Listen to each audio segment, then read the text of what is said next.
Hello, story lovers. Welcome back to my channel, Madly in Love Part 260.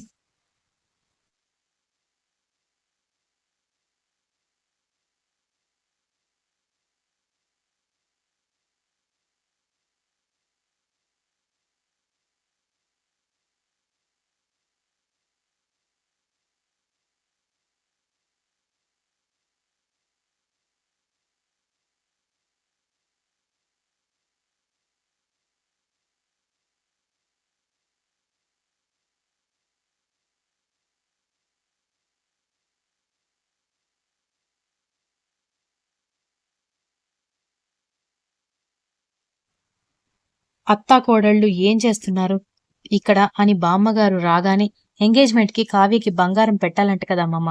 నేను ఆయనతో చెప్పి బంగారం చేపిస్తానని అంటే ఇప్పుడు అంత టైం లేదు, ఇది పెట్టండి అని చెప్తోంది అత్తయ్య. మాకు సంతృప్తిగా ఏముంటుందమ్మమ్మ అనగానే తప్పే ఉంది, మీరు చేపిస్తే ఒకటి, మీ అత్త చేపిస్తే ఒకటినా అని అడిగింది ఆవిడ.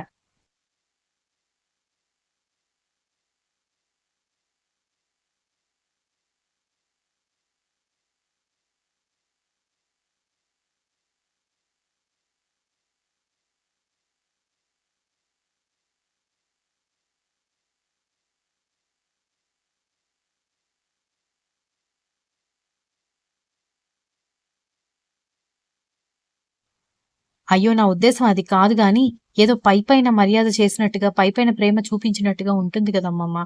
అందుకే నేనే దగ్గరుండి మీ అబ్బాయిని తీసుకెళ్ళి బంగారం చేపిస్తాను అని చెప్పింది.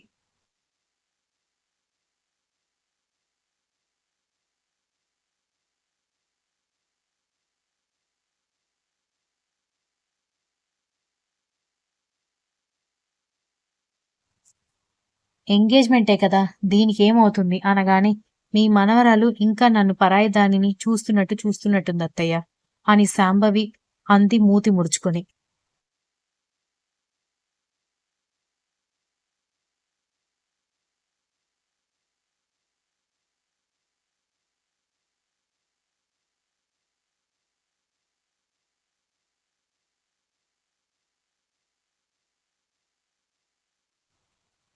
అయ్యో! అలా ఎందుకనుకుంటానత్తయ్య? మీరు నన్ను క్షమించమని అడగక ముందు నుంచి నాకు మీ మీద ఎలాంటి కోపం లేదు. నేను మీ బాధ అర్థం చేసుకోగలను. మీ అబ్బాయికి ఒక లో క్లాస్ అమ్మాయి భార్యగా అవ్వకూడదని మీరనుకున్నారు. అది తప్పని నేనెప్పుడూ అనుకోలేదు అని దక్ష చెప్పింది.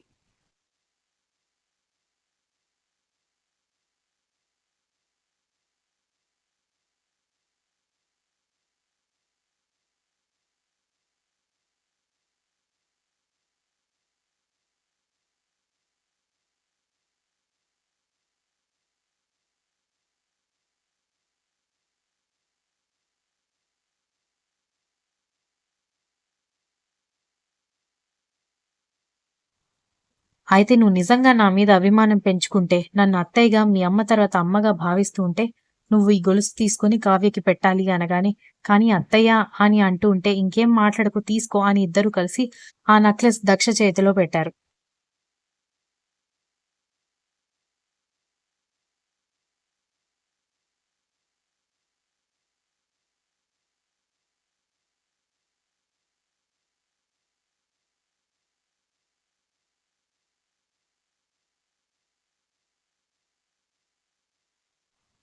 నీకోసం నేను చాలా నగలు చేయించాను దక్ష. కానీ ఇక్కడికొచ్చే హడావిడిలో అవన్నీ హైదరాబాద్‌లోనే ఉండిపోయాయి. కాబట్టి కావ్య పెళ్ళికి నగలు చేయించేటప్పుడు నువ్వు కూడా పెళ్లిలో వేసుకోడానికి బంగారు నగలు చేయించుకో అని శాంభవి దక్ష తల నిమురుతూ చెప్పింది.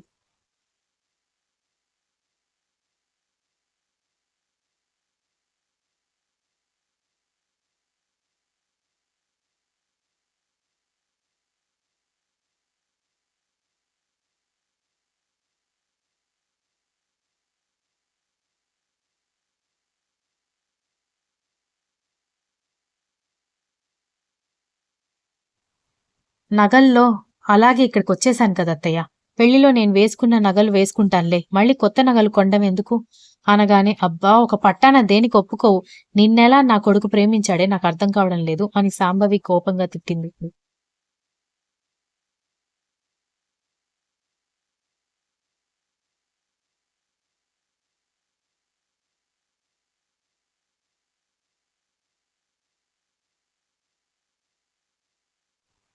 దక్ష మూతి ముడుచుకొని ఏంటత్తయ్య అలా అన్నారు అనగానే మరి లేకపోతే ఏంటి?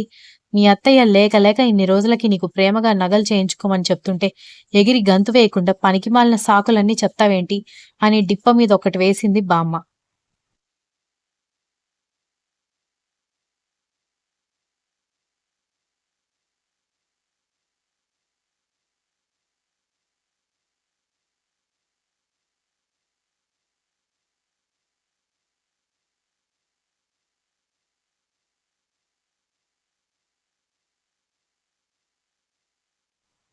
అబ్బా అమ్మమ్మ! కొట్టి కొట్టి నా బ్రెయిన్ అరిగిపోయింది. అనుకో ప్రేమిస్తేలో భరత్‌లాగా నేను కూడా రోడ్డు మీద తిరగాల్సుంటుంది అనగానే చాల్లే పిచ్చివాగుడు నువ్వు చెప్పించెయ్యి అని కసిరింది.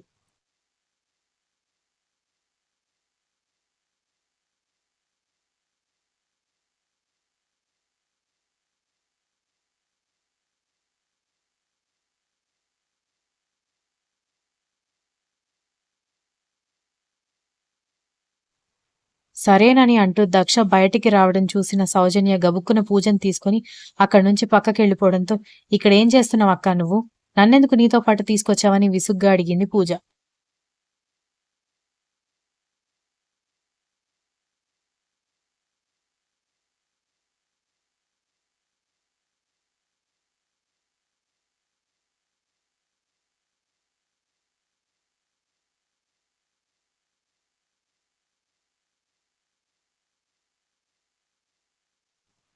చూసావా కావ్యకి పెట్టడానికి ఎంత పెద్ద నెక్లెస్ చేయించిందో దక్ష వాళ్ళ అత్తగారు అనగానే అవును తోటికోడలు కూతురంటే తనకు కూడా కూతురే కదా.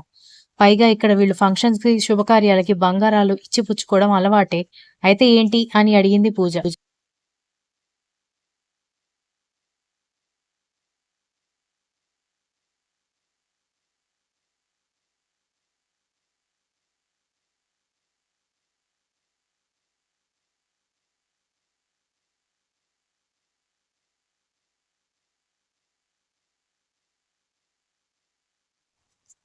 ఓసే పిచ్చి మొహం దానా! నువ్వెప్పటినుంచి ఇంత మందమతిలాగా తయారయ్యావు అని అడగడంతో ఇప్పుడు ఏమైందక్కా అనగానే అన్ని నగలు మన సొంతమైతే అవమ్ముకున్నా, మెడలో వేసుకున్న ఎంత గౌరవం ఉంటుంది అని కళ్ళల్లో మెరుపులు కురిపిస్తూ చెబుతోంది సౌజన్య.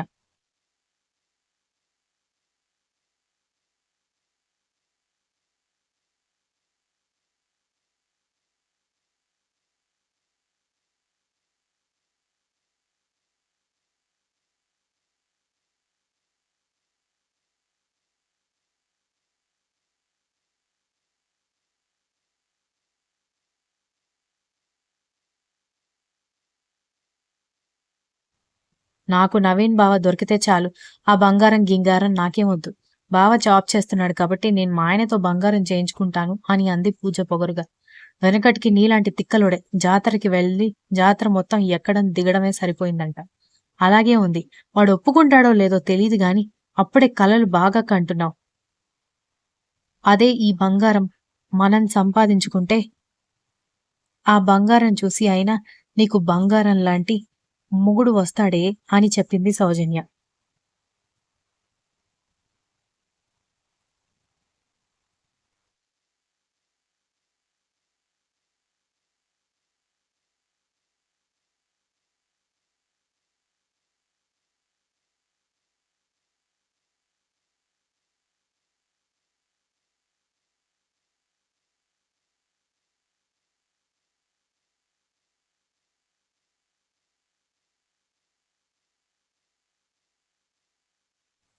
పూజ చిరాకుగా చూస్తూ ఉంటే సౌజన్య చెల్లెల్ని ఒప్పించడానికి తిప్పలు పడుతూ ఉండేసరికి నెక్లెస్ తీసుకొని గదిలోకొచ్చిన పెళ్ళాం వైపు చూసి ఏంటది అని శాడిస్ట్ బాబు అడిగాడు.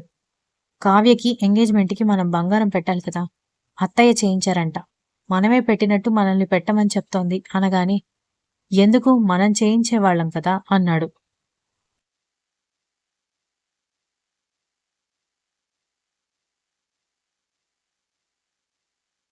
Continues. If you like the story, please like, share, comment and don't forget to subscribe.